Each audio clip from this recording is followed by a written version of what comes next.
When making a 90-degree turn using flexible metal conduit, it's very important to use an approved connector that is designed specifically for flexible metal conduit.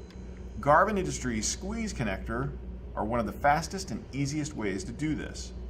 As you can see from the inside, there's a small shoulder in there that allows you to install the flexible metal conduit quickly and easily, stopping it at the proper location. You then pull the conductors through the cable and where they're going to go into the box. To secure it, use the 2 set screws on the top, like so. As you can see, by tightening these screws, it squeezes and secures the cable in place and allows the conductors that have been stripped.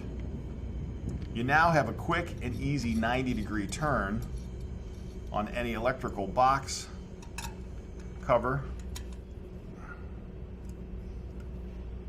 Perfect secure 90-degree bend, wires in the box.